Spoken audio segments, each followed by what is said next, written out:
welcome back to another episode of Paperback Ponderings. Today we will be talking about our November Wrapped. So these are all the books that we read and loved, or maybe didn't, in November. Who knows? We'll see.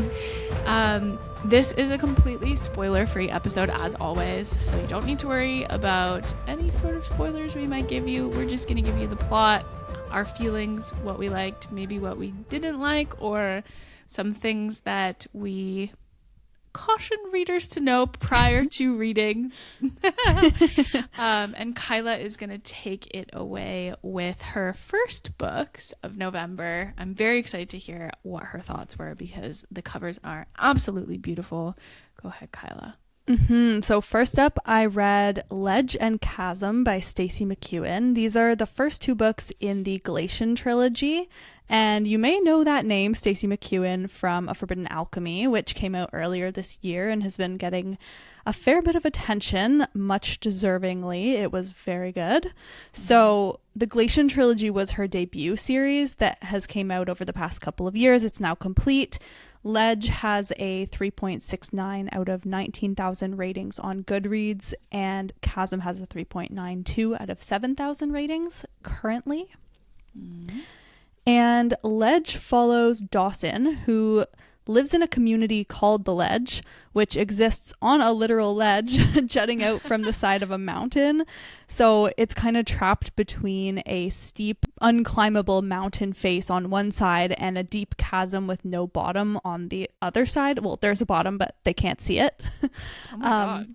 Yeah, so they're just fully trapped here in this frozen wasteland. They have no knowledge of the outside world except for of these winged creatures called Galatians who occasionally fly overhead and drop a crate of supplies down into the community. And once every season, these Galatians come to select a handful of villagers and they carry them across the chasm, never to be seen again. And nobody knows what happens when they're selected. They all assume that the Galatians eat them, but nobody can confirm this. So they just live in fear constantly of this. And it's a really tough, brutal society. Everybody's trying to survive. There's no kind of polite manners. It's like, I am taking this food because my family will starve if I don't. And I don't care what happens to you because I need to make my family survive. So very harsh kind of society. And our main character, Dawson, has so far avoided the selection, but this season her luck has run out. So she is ripped away from her icy prison of a home and carried across the chasm. But just when she thinks she might be about to meet her end, a half-Galatian named Ryan offers to help her escape. This might be her only option for survival, but she'll have to decide if she can trust one of the very creatures that has plagued her entire life up to this point. Interesting. Creatures. Are the Galatians like, describe what the Galatian is, what they look like, I guess. So are they humanoid or not yes, they're like very pale white beings, like white hair, white skin, white wings. I don't know, it was kind of not fully clear if they have like a beast form, but they have these like claws, so when they pick them up, they dig the claws into the shoulders. The claws are poison tipped. Interesting. And you've read now the first two books in the series. Yes, yeah, and really enjoyed them, to be honest. Like, I do think this is an underhyped series that deserves a little more attention. Having read A Forbidden Alchemy, you can see her growth as a writer from this to that, for sure. But she was never a bad writer. Like, even from the first book, her debut, she's a good writer. So yeah, I did like A Forbidden Alchemy more if I'm comparing the two, but this one is really fun. The main character, Dawson, like I was describing the society she comes from, she is a product of that society. So she is a true badass FMC. She is axe wielding. She is no bullshit. She is not here to F around.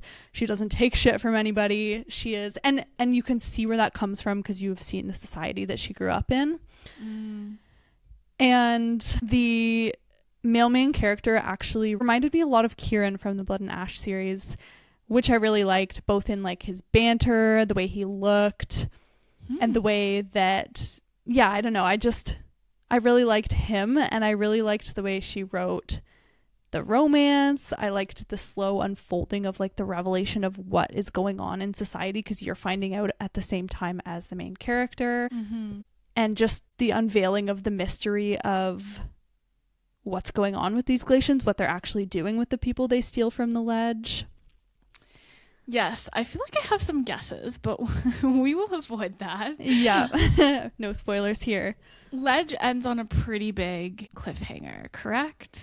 It does, yes. There is a bit Pun of a... entirely intended. I didn't even catch that, but I like it. Yes, big cliffhanger, big kind of plot twist moment at the end of Ledge. So if you do read it, be sure to have Chasm handy nearby, because you're going to want to dive in and see what the heck just happened. Jump right to it. Yeah, and even Chasm, like it's not a big cliffhanger, but it's an exciting moment. Like there's kind of a lot happening that makes you want to get into the third book. So I mean, if there's one thing I know about Stacey McEwen from A Forbidden Alchemy, it's that she really leaves her readers wanting more. That she does. So ready for the next book. Yeah. Yeah, so I gave both books 1 and 2 4 stars. Nice. Yeah. Do you think, like, are you hooked enough to want to jump into the third one? I know you kind of like to like slow things down a bit and take your time, but how close is the number 3 to your TBR top? I am buddy reading the series with a friend, and I am currently just waiting for her to catch up on book 2.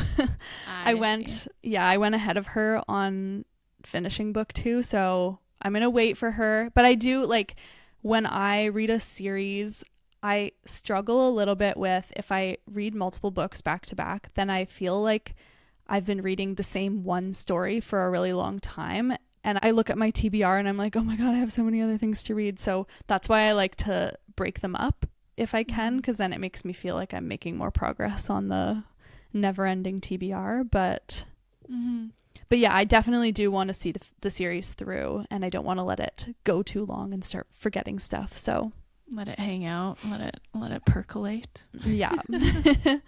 Nice. I'm excited for you to get to number 3 then.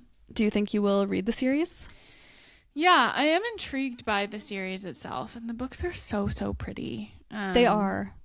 So beautiful. The covers were what drew me in originally. And they are nice covers, like absolutely judging the book by the cover with that one. I think in the States, in the US, you can buy the paperback version. I think you can here too. Oh, really? Okay. I didn't see the paperback versions in my local Indigo, but I feel like I would want to get that version. But I don't know. There's just so many good books. And to know, like, knowing that this is a really good trilogy, I'm just not sure I could go for 3 books. I only just started reading 1 book at a time. Yeah, it might not be the time yet for you. No, I think I need a little bit of time before I go full steam ahead on a trilogy, like a finished trilogy. Yeah, 'cause I know I'll want to read the whole thing, but like 3 books is daunting when I've only just gotten the hang of reading and finishing 1 book at a time. Coming off the reading slump. Yeah, exactly. So maybe come summer, when you read the second Forbidden Alchemy book and you're craving more Stacey McEwen, then that'll be the time. Yes, that might be the time. Especially if she continues to prove herself as like a pretty reliable kind of auto-buy author for you. Yeah, I would say at this point, like, I'm interested in anything she's got to give me. So whatever she's doing, I want to be a part of it. What was your first one of the month? So my first book of the month for November, it wasn't the first book that I finished, but that's fine. One of the books that I really liked this month was Our Infinite Fates by Laura Stephen. For anyone who hasn't heard of this book, and currently it's sitting at a 3.67 out of 55,000 ratings. So I think this one is also a little bit of an underrated one, in my opinion. I really enjoyed it, but that's putting the cart before the horse. This book is a YA novel, standalone, that follows Evelyn, or in this life, she was born as Branwen, who remembers all her past lives, and every life she only gets a set amount of time to live before she is hunted and murdered by her rival but also lover. They have a complicated relationship, Arden, who also reincarnates and manifests in every life that she is born into as well. So for whatever reason, for some reason, these two souls are intricately linked and reborn every 18 years. They have never made it past their 18th birthday, and they are always born on the same day in some proximity to each other. In this life, as Branwen, she is getting close to her 18th birthday, and the only problem, she knows the inevitable is coming. She knows she's not going to make it to 18. But the problem with this life is that she has a little sister whom she loves dearly, who is in desperate need of a bone marrow transplant. And in order to stay alive, Branwen needs to donate her marrow. But her little sister is sick, so she cannot receive this marrow at the time the story is written.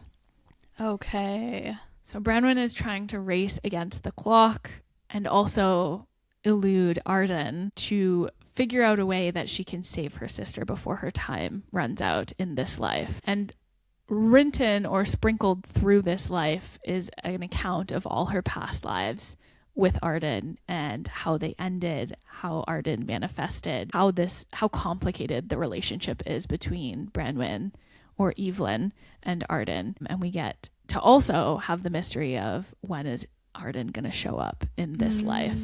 So it jumps perspectives between current life with the predicament of having to save her sister and past lives and how they unfolded.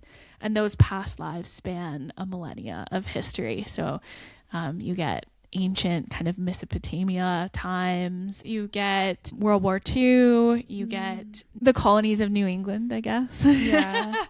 You get all kinds of settings that they're painted against in their story. And I thought it was really, really fun the way that you never knew how Arden was going to manifest. The story is told entirely from Evelyn's perspective. And so every life that you're dropped into between Arden and Evelyn is another mystery of where he's going to be, or she, because they're not always reincarnated as the same gender that they're currently in. That's so interesting. Yeah. This one, it's been dubbed or like compared to The Invisible Life of Addie LaRue. It's actually described as like Addie LaRue meets This Is How You Lose the Time War. Okay. Yeah. It was giving Addie LaRue from the vibes a little bit. Absolutely. Yeah. V.E. Schwab has a like statement on the book Our Infinite Fates about like how consumable it is. Like, okay. It's a very bingeable book. Absolutely.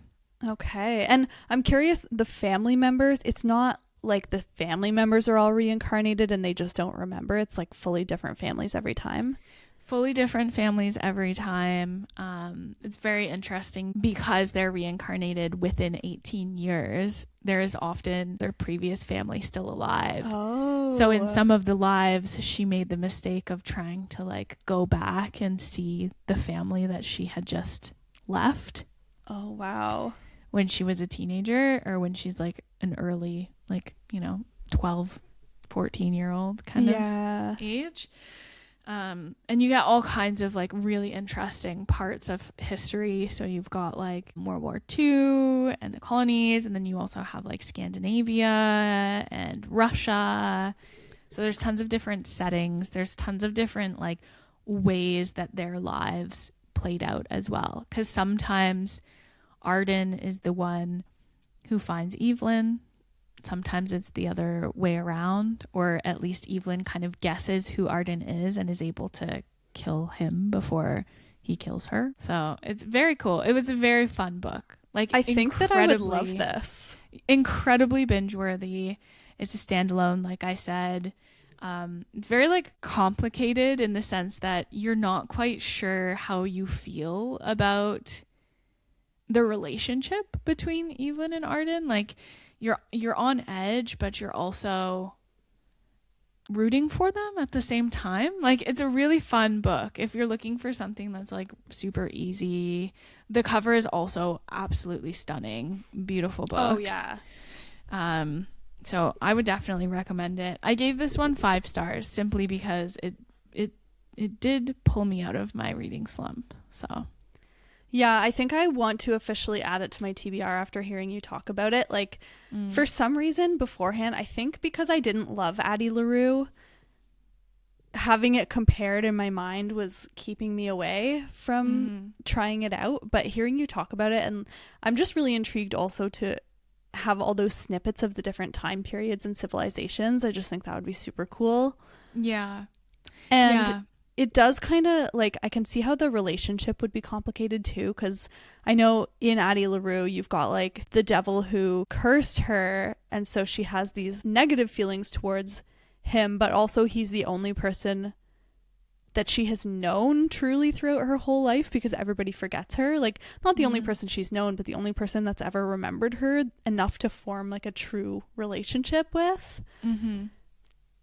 So I can see how that would transfer to this, and like, this is the only other soul that is constantly reincarnated with you and that you've known throughout this entire time. But yet they also hurt you. Yeah, and there's a draw that they have to each other. Most of the time they're not like seeking to hurt each other. She also doesn't know why he hunts her. That's like a key component of like, why is he hunting her and killing her before her 18th birthday? What is going on with this curse, I suppose? That's kept hidden until quite late in the book.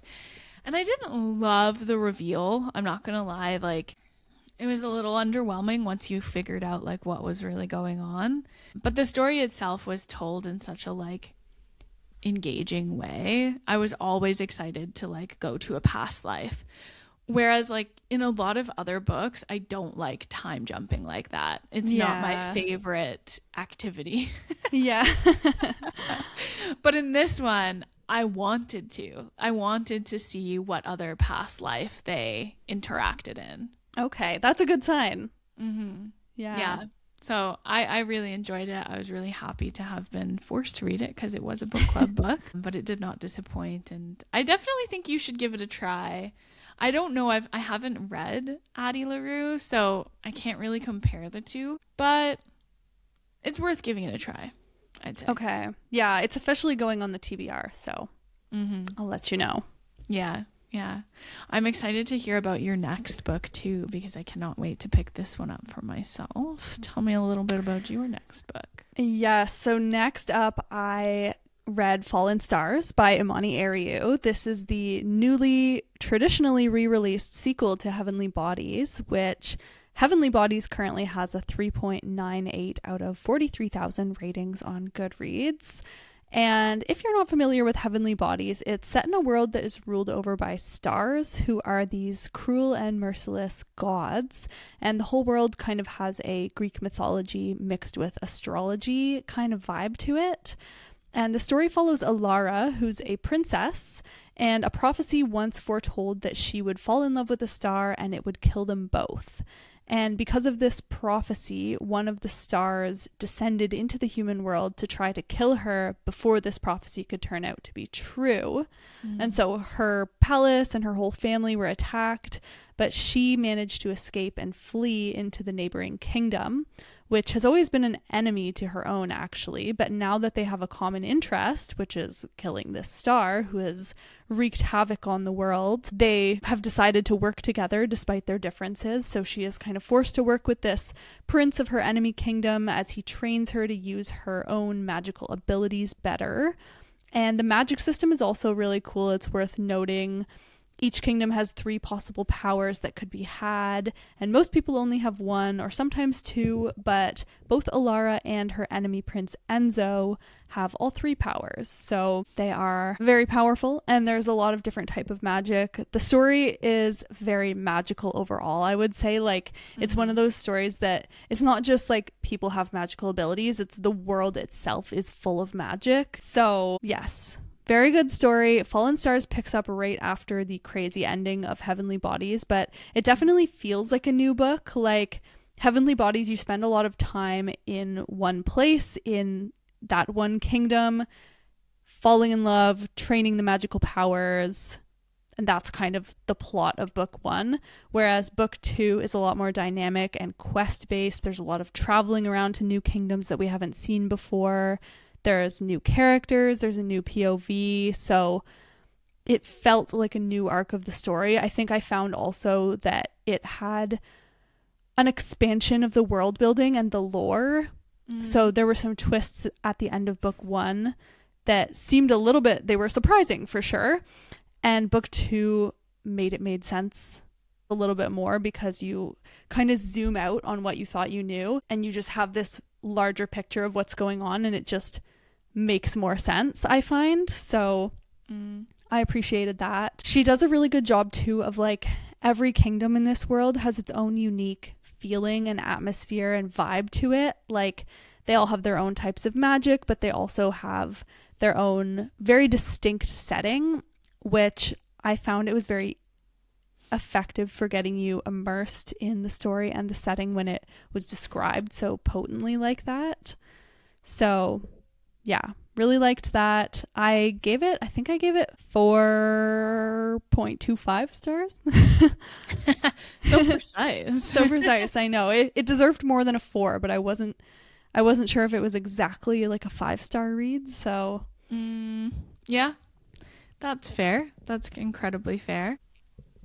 I really feel like this is the great thing about this series is how unique it is. The fact that was kind of highlighted and given a little bit more attention in book 2 is a plus. Like I feel like that's kind of what we want to hear, right? That's kind of what you want to see a second book do, is lean into all the great things of a first book. So I'm excited. And you felt like the direction was also like pleasantly surprising? Yeah, like in terms of plot developments, I feel very excited about the setup for book 3, both in terms of plot and a new, like, not new character, but a new thread with an existing character that I kind of didn't see coming. Ooh. And so now I'm like, oh my goodness. Like, I would say when I finished Heavenly Bodies, I think I gave it 4 stars. I really enjoyed it, but I found the ending, there was a lot going on and I was left a little confused. And Fallen Stars has left me just excited overall for the continuation. Like I want to actively tell people like go read the series because it's actually really good. And it sounds like for book 3 we're going to be going to even more new kingdoms, which is really exciting. And yeah, I'm really liking the direction it's going. I love that. I love it when you're able to like maintain enthusiasm through multiple books, because sometimes it can happen where you really liked the first book but it ended in a like question mark and you're just not sure about the direction and how on board you're going to be with the direction it's gone, because there's always an element of like reveal or surprise or mystery that's unveiled in the first book that kind of broadens the world. It's very like common cadence to world building and novel writing, right? Yeah.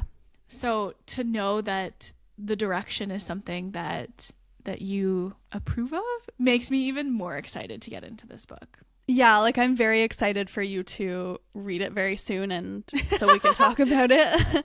I would say like I do think I liked book 2 better than book 1. The only thing, of course, book 1 you have the romantic pairing falling in love, which is always, you only get to see them fall in love once usually, you know? So I think that's the only thing that like would have made this book maybe 5 stars, as if it was this book but they fell in love in this book kind of thing. Right, like it was like a little too early. Yeah, or just that I loved like what was going on in this one so much more. So if we had that like romance unveiling, it just would have taken it to the next tier. But obviously like I think things had to happen in the order they happened, but yeah, all that to say I do think I liked it even better than book 1. So oh, that's so exciting. I'm excited to get into this one. Yeah, and that was Fallen Stars by Imani Ariu. What was your next one?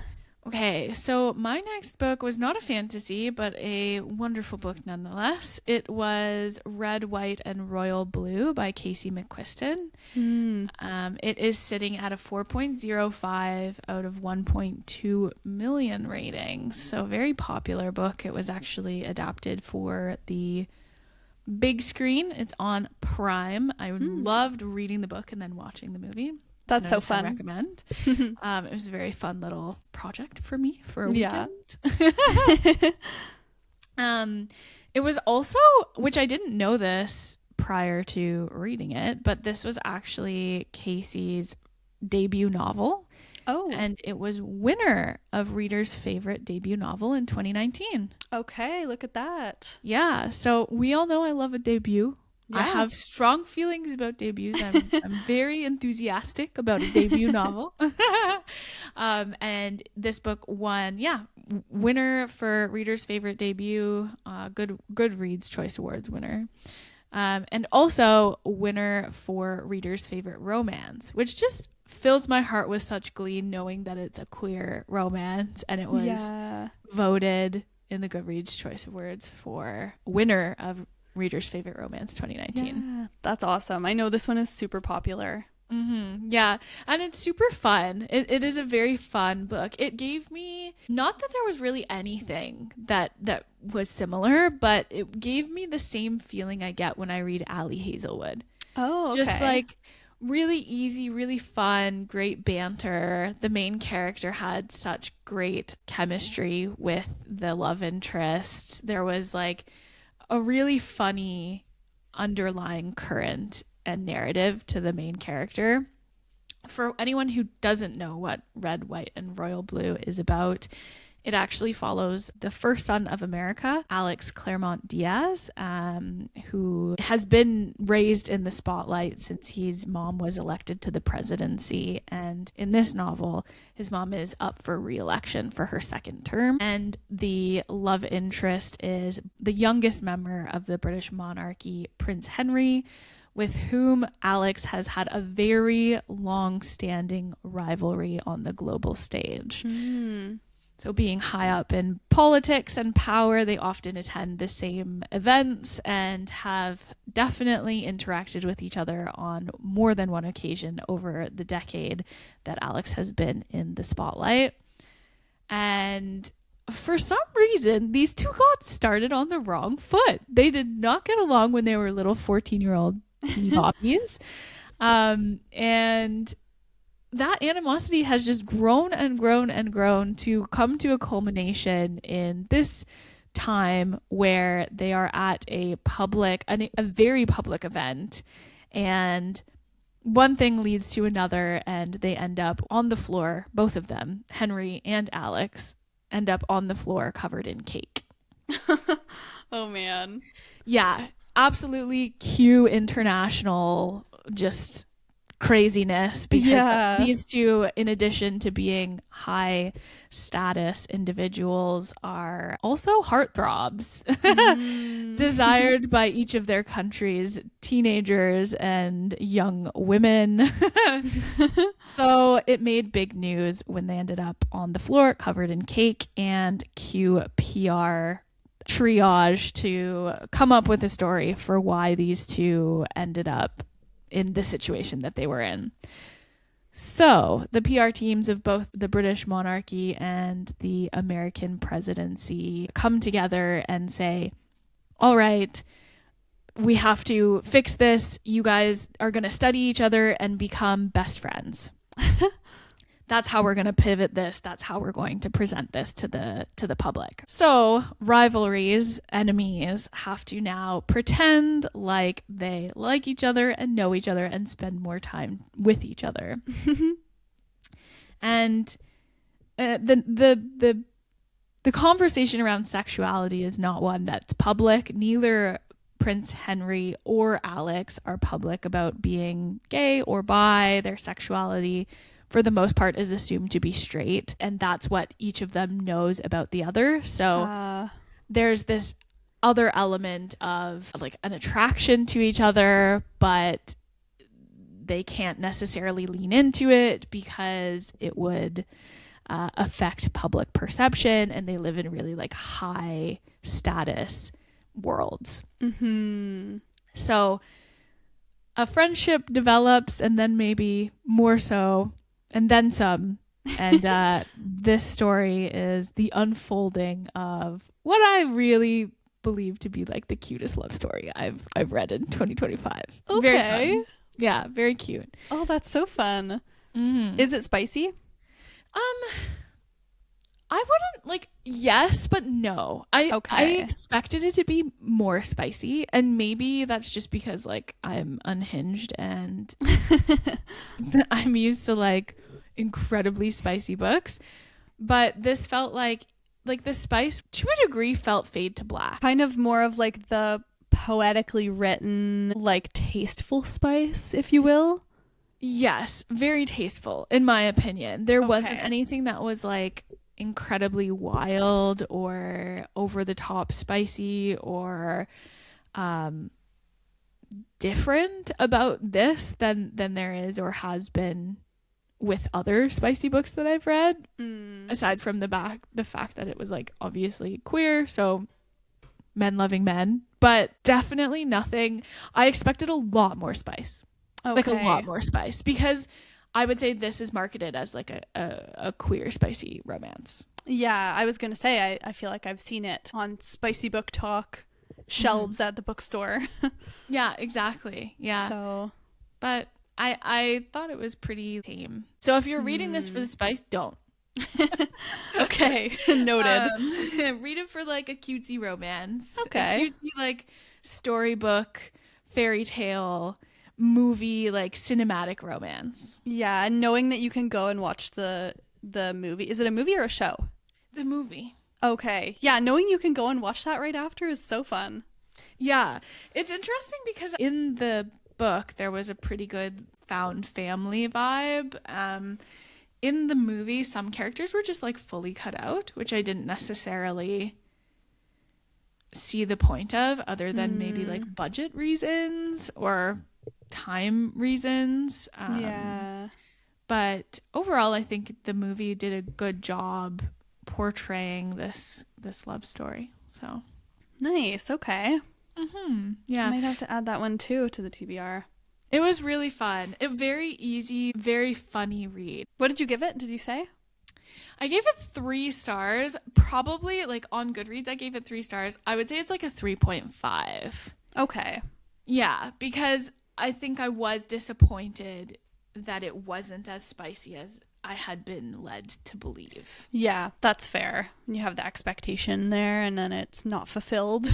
Yeah, exactly. What is next for you? Next up for me was our book club book for the month, The Second Death of Locke by V.L. Bovalino. So this one just came out in September and it has a 4.05 out of 6,700 ratings so far. And this one follows Gray Flynn, a knight who has dedicated her life to her mage and her childhood best friend, Keir. And in this world, there are Wells, who are people who possess power, and then there are mages, and those are the people who wield power. So magic is always performed in pairings of 2 like this. And as Keir's well, Gray is his power source, but also his protector on the battlefield, his healer, and his just longtime best friend. And when they are tasked with a quest to protect and transport a teenage girl who is believed to be the long-lost heir to the Isle of Locke, which was the source of all the nation's power before the island was attacked and disappeared into the sea 16 years ago, Keir and Gray are faced with some pretty hard choices because they have a secret. Gray is actually the lost heir to the Isle of Locke, and if she dies, all the magic in the land dies with her. And she has now spent 16 years in hiding, not wanting to be found by the kingdoms who hunt her down constantly. So now with this quest, they know is not legitimate because they know this kid they have to transport is not there. They have to decide just how far they're willing to go to protect their secret and how closely they want to get involved in the politics of this whole war and search for the heir when they're trying to stay away from it. Okay. I loved this book. I'm curious It was so good. what you gave it. I gave it 4.5 stars. Okay. Yeah, like bordering on 5 stars. I really enjoyed it. This is a childhood best friends to lovers romance, which the tension and the yearning actually got to me. I think I squealed out loud on multiple occasions. And that doesn't happen to me often. I read a lot of romance and I don't often squeal out loud. So I really loved that. I would say Kieran Gray's romance reminded me of Sam and Percy from Every Summer After a little bit, which it just had my heart going. But I also, aside from the romance, I just thought it was a really cool magic system. I've never seen a magic system that is 2-person based like this. I loved the Lady Night vibes. This was my first, probably not my first Lady Night book. Like, I read a lot of fantasy. I'm sure I've come across some Lady Nights in the past, but this is my first Lady Night book this year, in the year of the Lady Night, when it seems like there's just a ton of those books being published now. Yeah. So I liked that vibe. I liked the whole mystery of the Isle and the kind of solitariness of it. I read that the whole setting was based off of Scottish but also Icelandic settings, so that I felt really came to life in the descriptions. So yeah, 100%. I felt the same. Yeah, it's funny because I went into this book, I didn't know anything about it. Okay, I had a feeling you would do that. In classic Sarah fashion, I was like, yeah, I'll read that. Sounds good. Sure. And so I was unsure how I felt about the friends to lovers, like childhood best friends to lovers. Okay. That's not something I tend to enjoy, but I'm really surprised and happy with how much I'm rooting for them. Like okay. How on board I am for these two. I'm glad that it won you over. Yeah, 100%. But I kind of wish that I had known what I was getting into, because I wouldn't have been terrified the whole book. Oh, yes. I was just terrified the whole book because I'm used to people like killing off the first love interest. Yeah, that does happen a lot in our books these days. Yeah, so I was scared constantly for this man. Yeah, and I mean, kind of good. She had you on the edge of your seat. Yes. Yeah. So you didn't, you on your toes. I was wondering about your reaction, because the fact that she is the heir to Locke is not a spoiler. It is on the back of the book. It is part of the description. I went in fully knowing this. Yeah. But I had a feeling that you did not. And so I was wondering how you felt, like, because it takes like, they don't say it in the book right away. No, they don't say it in the book right away. And I thought this was like a big reveal. So you thought I was spoiling it when I said that, when I was talking about the synopsis? Yeah, could you tell my face was like, oh my God, did you say that? Yeah, and like I feel like it's okay to say, because it is on the back of the book, right? Yeah, like, if you tend to read the backs of your books, unlike myself, you will know this already. But I remember, so of course that's already kind of public knowledge, I guess, but I didn't know that when I went into it. And you find out probably, I would say, like 25% in. But I thought this was a big reveal, so I was like, what more can come? You're like, a major reveal at 25%? Like, oh my goodness. Yeah, pretty much. That was my thought. I was like, wow, they're really just keeping us going. We're excited. There's a lot left to come, I guess, you know? So yeah, I guess one thing to note about this is we already know that she is the long lost heir to the Isle of Locke. Yeah, and it was kind of interesting the way, like, the fact that she did wait so long to actually say that in the book when it was on the back of the book, because they kind of danced around the subject of the heir. Like, leading up to that point, and I was confused a little bit at the beginning, because I was like, wait, but isn't she the heir? Like, why are they being so kind of vague about it when we as the reader already know, and then it's revealed. So I just thought that was interesting. But yeah, maybe it was strictly to service the people like me who do not read them. Maybe. Or like it needed to be the tension that existed for the first little bit of the book, because even though the reader kind of finds this out, it's still something to guard and keep keep other characters within the novel from finding out. It's a big deal. Yeah, and Gray herself, we know, as I mentioned, has been in hiding, so this is something she's like not wanting at the forefront of her mind all the time, so it would make sense that she is kind of shutting off her mind about that subject. Absolutely. Yeah. But yeah, overall, really great book. It deserves the hype it's been getting. I don't think it's getting enough hype, but the hype it is getting is well deserved. 100%. Yeah, I would recommend this book to anyone who is wanting to read a book. It was a very fun world to be in. It was so nostalgic. The Scottish elements did come through. For anyone who has like Scotland near and dear to their heart, like, I would definitely recommend it. The magic system itself, the idea of being bonded, but having stipulations built into those bonds so that, or to prevent too close contact, I guess, was really interesting to me. Yeah, overall 10 out of 10. The only thing I will say about this book is that I did have a hard time picturing the female main character. Like what she looked like, how she behaved in the romance aspect of things, like how she behaved just in general, because of, I think, presenting her as the lady knight. Because I always just pictured knights as this like covered in armor, very stoic, very unexpressive kind of persona. So to get the inner monologue of her was quite interesting, I guess. Yeah. I couldn't help but picture the Game of Thrones. Was it Bronwyn? Brienne of Tarth. Brienne of Tarth, yes. I couldn't get that out of my head, and I was like, that's for not Grey? the vibe here. Yeah, for Grey. Okay, because I pictured Brit as Brienne of Tarth. Yeah, okay. I see that. But even in the though beginning, I pictured Grey. Okay. I can see that, because like when I think Lady Knight, I think Brienne of Tarth. Like she is just the Lady Knight.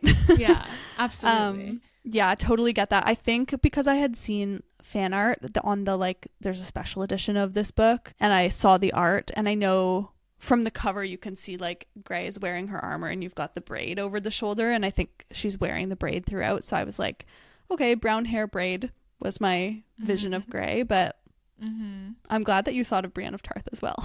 I did. And so it was like, it was a little bit mind bending to like pivot to like romance, you know? Yeah, that's fair. Not insurmountable, but definitely was my mental image for some time in the book. And then it kind of changed. And now I still don't really know what she looks like in my mind. I'm going to send you the images of the special edition art. Cool. Yeah, do that after this. Sounds good. What was your next one? So my next book was another book club book, one that I do have a lot of opinions about. I'm not going to go too deep into them because we'll be here for a while. But it is Bonds of Hercules by Jasmine Maas. It just came out at the beginning of this month, and it's currently sitting at a 4.12 out of 32,000 ratings.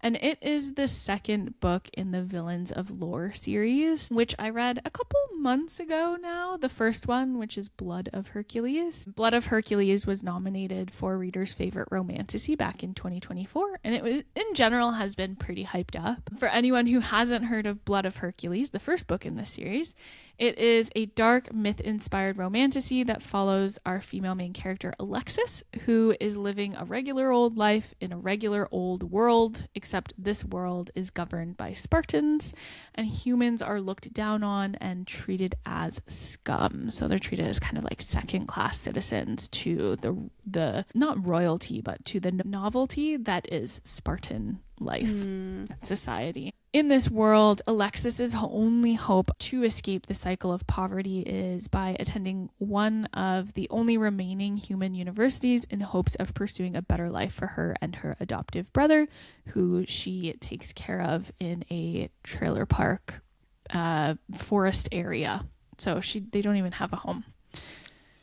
After taking a qualifying test, so kind of like the SAT in modern day America, Alexis is tested and actually determined to be of Spartan heritage and thrust into a deadly series of trials that are designed to test the elite of the Spartans and aimed at weeding out the weak to prepare her for the politics and the power in the world of the Spartans. So she has to undergo a bunch of tests, physical and otherwise, to prove her worth in Spartan society.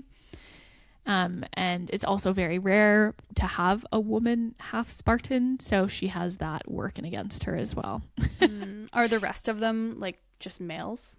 Pretty much, yeah. She's the only female in the Crucible. Wow. Typically, female Spartans are like revered because there isn't a lot of them. However, her path to Spartan life was unconventional, I guess one could say. Okay. She is considered a mutt among Spartans because she's assumed to be half human, half god. Right, so they would consider her kind of sullied in the... Yes, exactly. Yeah. So, surrounded by her enemies and potential allies with motives of their own, she has to grow stronger, smarter, and more dangerous than anyone expects. And she has to go through hell to survive and save her only living relative, her brother.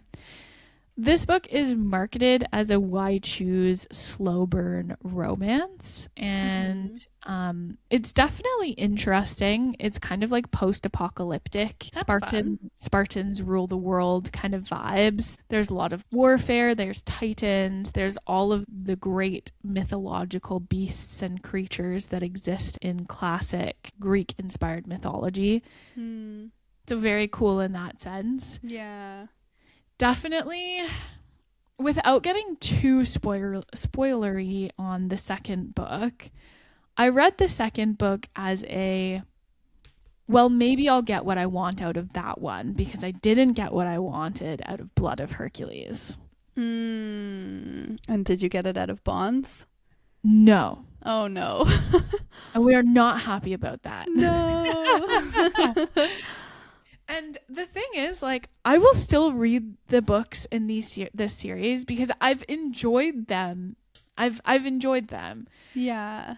But I do think that Jasmine Mast, this is the second series I've read by her, and we need to stop calling her series Why Choose. There's no Why Choose that's going on, other than the fact that usually there's more than one love interest. But it's certainly not a reverse harem.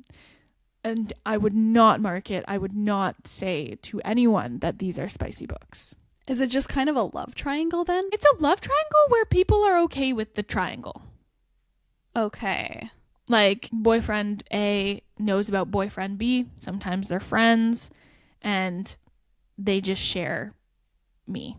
Huh. But not really, because there's very minimal sharing that's happening. Interesting. Yeah, sounds like a bit of mismarketing for this series, because I was fully under the impression this was like a very spicy series. Maybe my caliber for spice is just like so off the charts high that like I'm immune to it. I would love you to read these, actually, to give me your take on the spice level and in general, just like the story. So we can calibrate on our spice levels. Calibrate on our spice levels and give the listeners what they need, which is somewhere in the middle of us, probably. Yeah. A little accurate chili pepper rating. Yeah. We need to kind of like bell curve it, because to me, neither of these books screamed reverse harem, not even really Why Choose. I was definitely... I sucked it up. I was obsessed with it. I read it so quickly, both books. Yeah. But I was left a little bit high and dry, a little bit emphasis on the dry. Yeah, when you go into it expecting the one thing and then it's just not delivered, it can just ruin the whole experience, even though you still binged it. Yeah, and like there was a tease, there was kind of like a setup in the first book that never really came to fruition in the second book, but you didn't realize until the end of the second book what was happening with that. So I felt like kind of misled, and I felt intentionally misled. Like I felt like Jasmine Maas knew what she was doing, and she just elected to do it anyways because it made people intrigued. That's a little frustrating. Yeah. So I don't know. I want you to read it though. I do think like they're good books and the world is cool, and there's some really great banter that happens between Alexis and one of the characters, Nyx. Okay. I think you'd really like the relationship between Alexis and Nyx. Nyx is like an invisible snake that nobody can okay. see. That's not what I was expecting. I do think I might give it a go eventually. It's just like not super high on the list for some reason. It just hasn't been calling to me, but I do think I will get there. I think one that's day. totally fair. So my last one of the month was a little bit different from what I usually read, but was really good, so I'm excited to talk about it. It was Dungeon Crawler Carl by Matt Dinneman. Have you heard of this series at all? I've seen it. They're cool books. They look fun. Yeah. So these books the genre is called literary RPG, and it's basically a video game but in book form. So it's part sci-fi, part post-apocalyptic, a little bit fantasy. It's kind of a blend of all those things. And currently the first book has a 4.49 on Goodreads out of 177,000 ratings. So it's maintaining a consistently high rating, and for a good reason. So this series, it is set on Earth, but it starts in the exact moment of an alien invasion, and not in the way that you would expect. So these aliens have come to mine Earth for its resources, and in the span of a split second, all the physical buildings are essentially crushed into the earth, and anyone who is indoors or under a roof of any kind in that moment were killed, leaving only the people who happen to be outdoors as survivors. And our main character, Carl, happened to be outdoors in that moment in the middle of the night, wearing only boxers and Crocs in a snowstorm because his ex-girlfriend's cat, Princess Donut, jumped out the window, and he went to try and get her to come back in so she didn't freeze.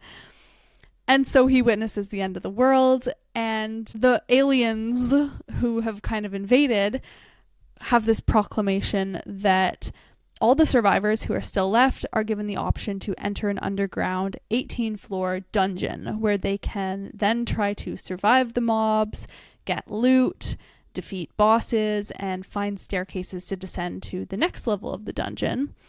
And anyone who makes it to the 18th floor is basically allowed to take their world back. So it's a good motivation, although it's not many people make it that far. But this dungeon is not just a dungeon. It's also on top of this whole video game like thing happening, the dungeon itself is also the set of an intergalactic reality TV show. So countless viewers from all across the galaxy, all different types of beings, will be tuning in to watch the human survivors try to survive in this dungeon in an entertaining way. That's fun. That is super fun. Yeah, it's really fun. So now Carl and this cat, Princess Donut, have to do their best to survive against a bunch of different types of monsters and increase their skill sets. And if you know anything about video games, if you've ever played a video game like this, you're going to find it really familiar because you have like the inventory and you're increasing your skills by like points with every time you use those skills, and you're getting loot from killing the baddies in the dungeon. So it's a really fun game style plot and setting, but it's very funny in the way it's written. Like the humor is very witty and sarcastic, and the things that are seen in the dungeon, because to create the dungeon, the aliens like used things from Earth. So you see things show up and it kind of touches on stereotypes and stuff from Earth. But it's just a very like funny book to read. It's really easy to binge. It's kind of got like a little bit of a Hunger Games element because you have this audience of people, and the crawlers in the dungeon can get followers and likes from the viewers who are watching them, which helps their chances. They can kind of get little reward packages from the viewers, like in the Hunger Games. So that's so fun. Yeah, so I know it's like out of the usual genre of what we talk about on the podcast, but I do think fantasy lovers in general, and especially it does lean a little more sci-fi, but if you like fantasy and sci-fi and you like video games at all, this is really bingeable and very fun. That sounds super bingeable and fun. Like it sounds like you just run through it. Oh, absolutely, yeah. There's more in this world, right? Yeah, it's like a 7-book series. Oh, wow. And I think there's the same character? Or? Yeah. Wow, okay. As they kind of go down these floors of the dungeon. And I think there's another one coming out, and I do remember having a conversation with a friend who was also reading it, where we were like, this sounds like a cool concept, but how are they going to make it so many books? And once you start reading it, you kind of get it. Like, it just kind of makes sense, and you're just excited for the next one. So lots of content. So fun. That is so fun. A very easy, like an easy read, it sounds like. Easy read, and I laughed out loud several times, and there was tension lots of times. So yeah, highly recommend. I gave it 4.5 stars. Ooh, that's a pretty high rating. Yeah, like I considered giving it 5, but then I was like, I should reserve that for the follow-up books, because I think it's only just going to get more exciting from here. Okay. So intriguing. Yeah. Yes. But that is all we have for you today for our November reads that we loved and sometimes didn't love this month. Thanks for listening. If you've read any of these, reach out to us on Instagram or TikTok. We are on TikTok now at paperback.ponderings, and we can chat more about any of these books. And we will see you next week for our continued book club chat about The Second Death of Locke by V.L. Bovalino, in which we will have a little surprise for you guys. So we have something exciting coming next week, and you'll have to stick around and find out what it is. No spoilers here. No spoilers.